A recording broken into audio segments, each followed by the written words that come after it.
Today, we finally got to play Anthem, and it was really good.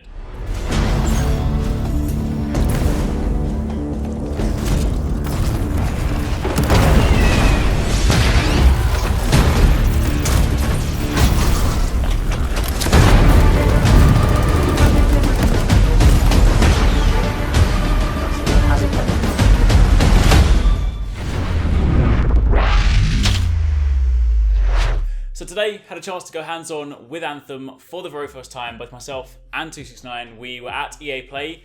We were very fortunate to go to a kind of behind closed doors demonstration where we got a chance to play with some of the devs and run through essentially what you saw on the E3. If you saw the E3 conference, the EA Play conference, then it was the extended version of that demo, basically end to end. Yeah, so basically it was that demo, but we actually got to face the boss at the end. And then after that, kind of like wrapped up to like the game, and we were kicked out. So yeah. Unfortunately, exactly. So just like a very like super quick premise for it. You load in to begin with in the sort of the wider area that's outside Fort Tarsis. You then kind of work your way through the jungle, fighting off multiple enemies. You then reach this area where you have to go and collect some orbs.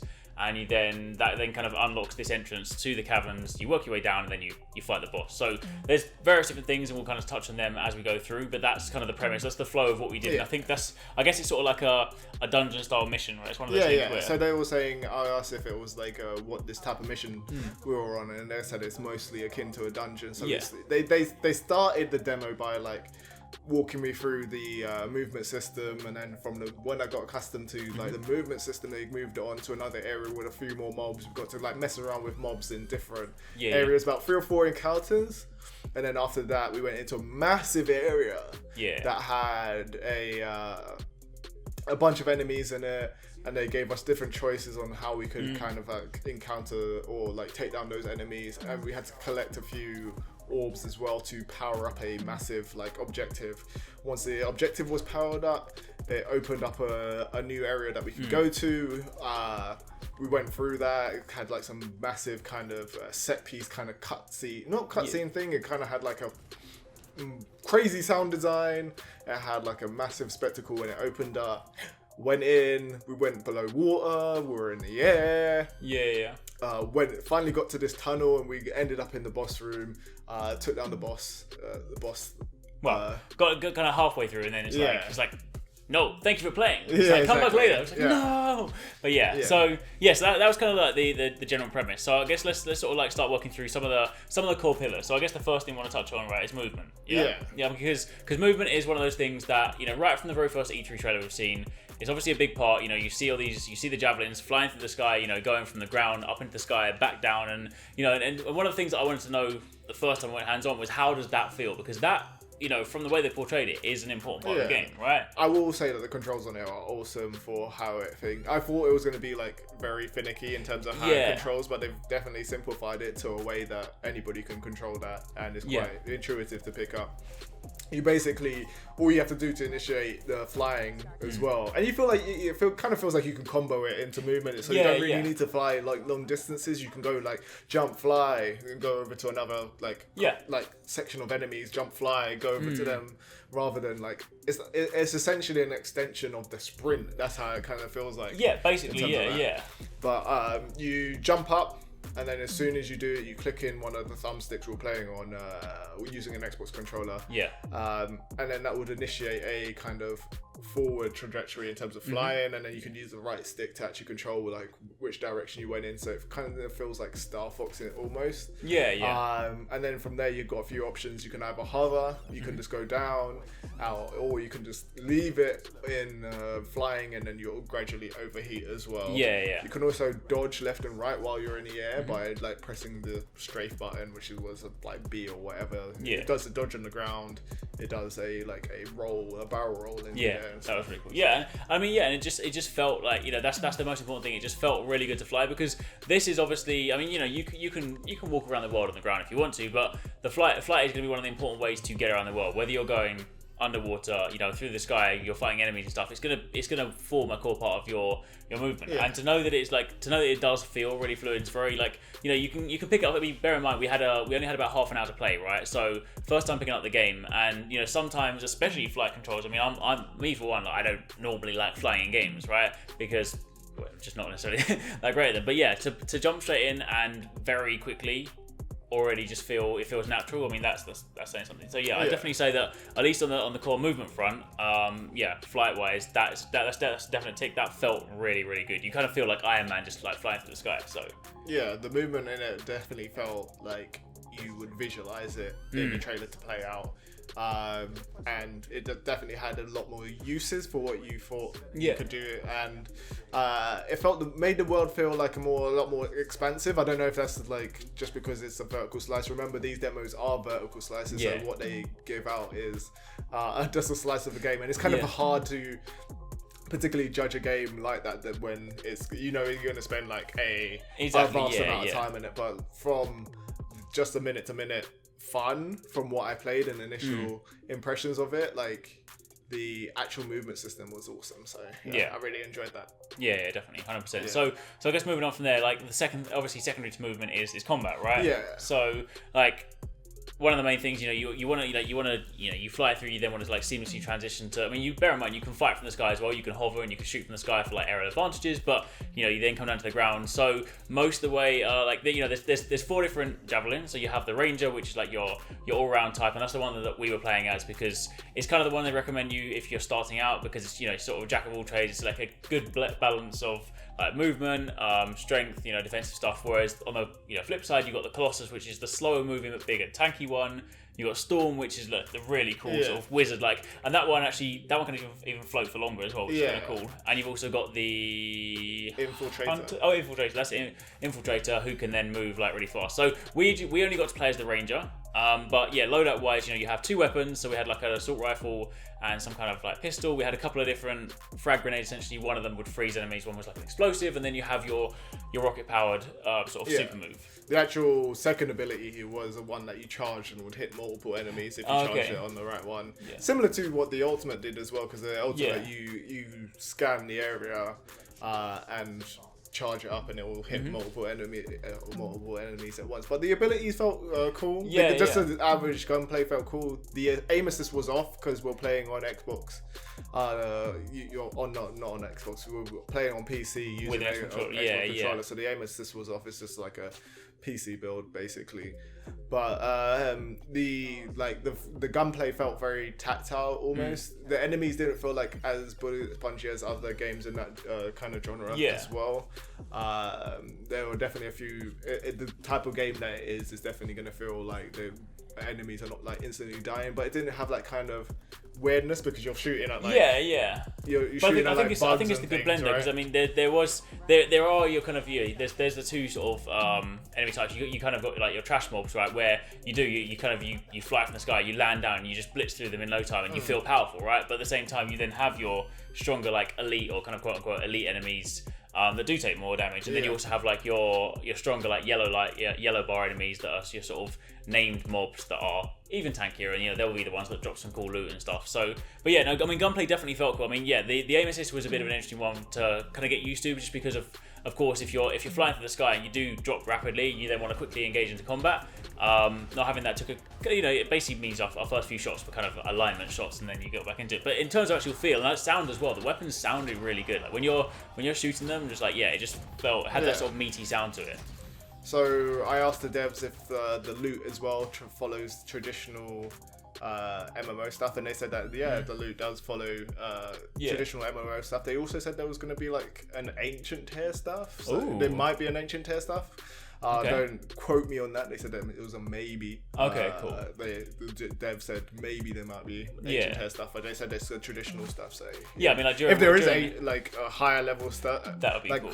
that would be pretty cool. So, I mean, because that kind of taps into like when we used to play like Warcraft, and you have those like, I think it was orange rarity, like the super rare ones. Yeah, but I mean, while playing through, kind of typical sort of thing. You kill some enemies, they drop some things. You have like different loot drops. Not all of them seem to be. I mean, there's a couple that we'll touch on in a second, talking about like health and ammo, but not all the loot drops from what I saw on screen appear to be like weapon related. You got like a green one, which on the side, like, so when you pick it up, it'll be like a little orb that drops, and you pick it up, and on the side of your screen, it will then slide in and say like you picked up something. And one of them sounded like it made it sound like you got a weapon part or something. Yeah. And then you got but then there was like a traditional purple one, which was like a legendary weapon. So it didn't call it out by name, it just said that's what you've got. So I guess you need to go and inspect it afterwards. But then the other couple of things that drop, so there's like light green stuff, which is just ammo, so you pick up from enemies. And then you have the red drops, which are your health. Now the health is the interesting thing. That's one thing that kind of I didn't really like this as much. Yeah, it was a bit strange because so you have your shield traditionally, that goes down, that regenerates, and then you have your health, and health doesn't regenerate like at all. The only way you get health back is if you collect these red orbs, and you get those red orbs by killing enemies. So basically, if you run into a fight and you go through your shield and then you take some damage, and you clear the encounter, but your health is like really low, and your suit reflects this as well. Like your suit will get sparks and stuff when you're like low health, which is cool. That was really cool. Yeah, but the problem with that is you then go into your next encounter, and because you're only getting these red orbs from enemies, you have to wait until you can fight your next enemies to get your health back. So you almost have to put yourself in danger to get your life back. So it was a bit of an interesting flow. You'll be on like one shot, and instead of your health regenerating to like 50% of like its original value, you literally go in with like 0 health, and you have to kill enemies to get like health back. It's not like you can wait. And it kind of creates this sort of like weird feeling sometimes, because you go from one encounter where you feel powerful, you like you fly in like a badass, land down, you're like and suddenly the next one you're like, oh, I kind of don't want to die. So it kind of takes a little sort of like getting used to. But I mean, again, that's something they could remedy with, like, maybe make it so that, I mean, you suggested like they could make it so that your health naturally regens like halfway, and then you have to kind of get health for that. So at least it gives you a bit more leeway to play with. So I mean, there's room to kind of tweak that one. But I think the other thing, just kind of like, I just want to touch on like briefly. Obviously, while we're on the topic of comments, the one thing that I didn't like, and this is like, so the damage numbers for me, I think I've seen a few people talking about that. They were quite intrusive. So I'm completely cool with damage numbers. I play a lot of games that have got them. Like Monster Hunter's recently added them. They've been in Destiny, other games like that, and I quite like having them as feedback because you want to know that you're doing good damage. But these ones, the font wasn't great, and they were just like really in your face. Like when you're piling bullets into enemies, and you're like using like a machine gun, and it starts racking up numbers, and you just see these huge numbers on screen. That was quite intrusive. Yeah, definitely. I think it detracts from the visual identity of the game as well. Like the font probably is work in progress, because there's no way that could be final, and they're coming out with it because it just looked that bad, and it was that much, like, it was detracting from it. They need to make it either smaller or something. I can understand what they were going for, but it just didn't work for me, to be honest. But I mean, again, the nice thing about that is, I mean, that in itself is a pretty, like, in the grand scheme of things, it's a pretty easy fix. Right? I mean, that's sort of thing. You could dial it down, you could scale it down a little bit, change the opacity so it's not quite so heavy. Because again, it's nice to have that sort of stuff. Especially when you start getting more powerful weapons and you kind of pull like a massive hit, you're like, whoa, I'm doing so much damage. So I can appreciate them being there. But yeah, especially when the game looks so nice, you've got all these particle effects, you get all these explosions going off, and then to have like these numbers layered on top and just sort of detract from it was a little bit of an annoying thing. So, but that's in the grand scheme of things, I'd say that's sort of like a minor sort of thing. Yeah. So the thing that I'm mostly like worried about after like playing it, and it's something that probably we'll have to wait until we find out for the final game, is just like the variation environment. It's kind of like the inverse of what's happened with the Division per se, where like with the Division it was like, oh look, another grey building, and you get bored of doing that, because with these persistent games you spend so much time in there, so you get used to the environment. This one's more like, oh look, another green tree and some water. Like I want to see variation in the environment so that you can be wowed every time you go to somewhere new. Completely agree. The graphics in the game obviously looked awesome. Really good, From what we saw anyway, so the environment looked like really good. But I can see myself almost getting tired of that type of environment. Like, if it's the only thing, I'm seeing. No, it's true. Yeah, I mean, I'm hoping. I mean, obviously, we've only seen like tiny bits of it, so they've only kind of showed this one area. I'm hoping there is more to that. I mean, I remember at the end of the first E3 trailer, there was this big like wormhole thing, and like if you can go through that and it takes you to a completely different place, I mean, that would be awesome, right? So I'm hoping there is that variety. And I think one of the devs tweeted out and just said that, you know, they want the world to constantly be like changing and evolving. So hopefully that means more than just like, you know, events and stuff. So if that's the case, then cool. But I definitely agree. You, like in a game like this, I mean, you want to, especially when you're flying around stuff, you want to just sort of like fly across crazy different landscapes, right? You know, I want to go from like jungle to desert to like the Arctic kind of thing. So hopefully, like talking about variation as well, just like in terms of enemies, while the trash mobs, I really didn't take a notice of them because they were just trash mobs and stuff like that. There were like a few like turrets and machines that were different from the like some of the other minor enemies, but like the boss looks so like it's the boss from the trailer, but once you actually see it in gameplay, and like she didn't have any like massively like groundbreaking mechanics or anything. It's just like the whole fight looked really cool. Like as soon as you walk into the room, like there was like a million particle effects like glowing, and they were all lit up and stuff, and it looked like it had like per particle like lighting effects going on and stuff. Like it just looked insane. And then she drops down from like the roof. You start taking her down, and she's got like these abilities where she like spits spider webs. Oh yeah, you can get stuck in it, right? Stuck in it. She sends out like waves of like mobs and ads and stuff for you to take down. It was a cool boss fight. It looked visually and compelling, and that type of thing where it's like I can imagine that they're doing a load of different types of those fights. We also saw some like massive Titan thing. I think guys saw it in the trailer. I wanted to fight it. They didn't let me fight it. I was like, I could take this down by myself. I'll carry you. And they're like, no.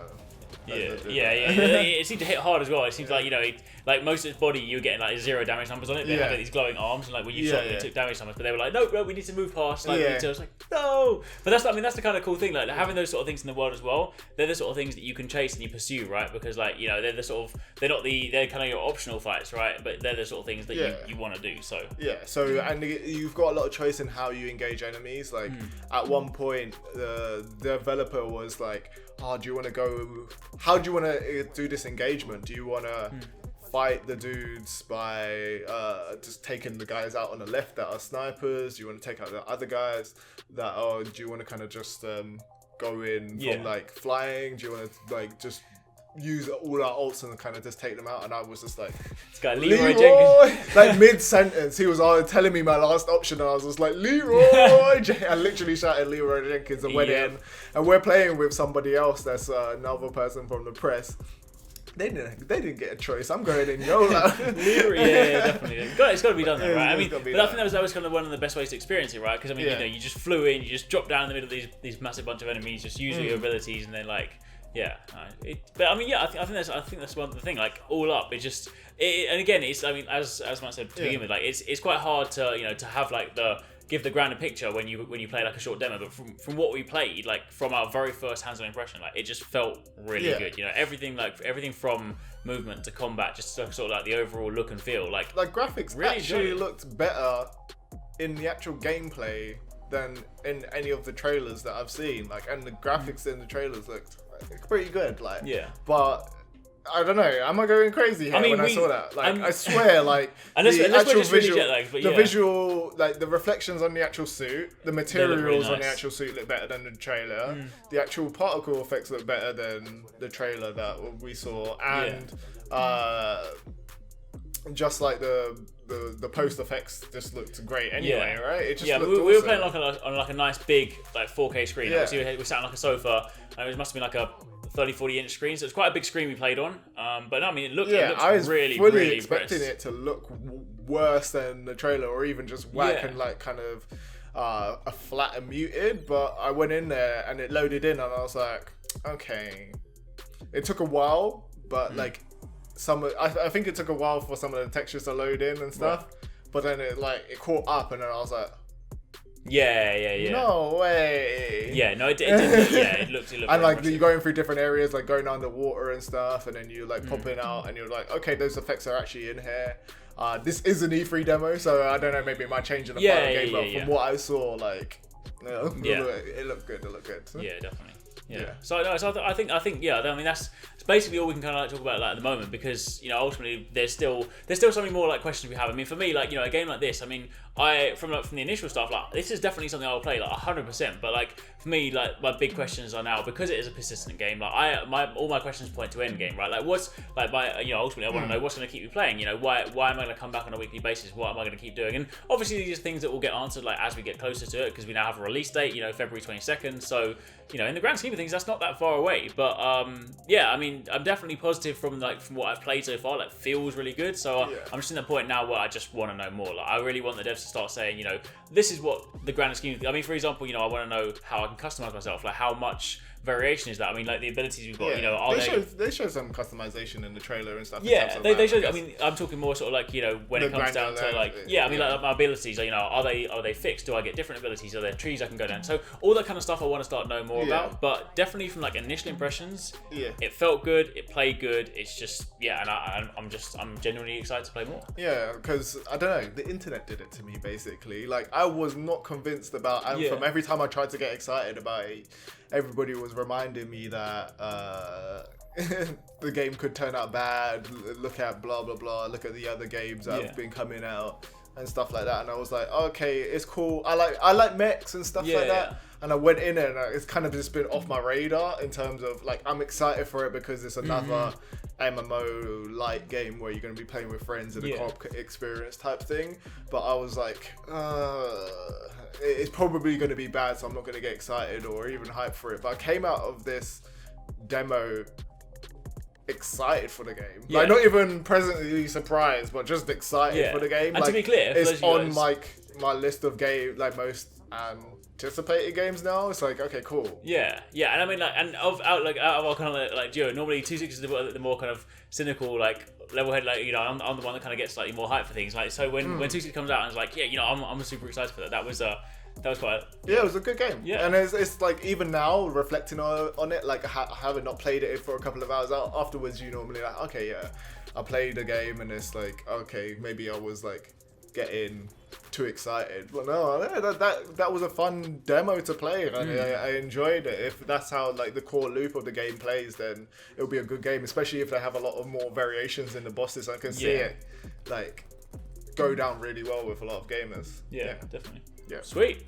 Well, for the time being, that's it. Of course, stay tuned, because we are going to have more Anthem videos for you guys to watch. We'll be breaking down the trailer, talking about some other stuff. We've got some additional like B-roll and gameplay we're going to be slicing up. Expect like plenty more videos to come. We're like, either this week and also over the coming weeks. But for the time being, that's it. Keep it locked. We've got plenty more E3 coverage coming this week as well. Thank you for watching. Catch you guys next time.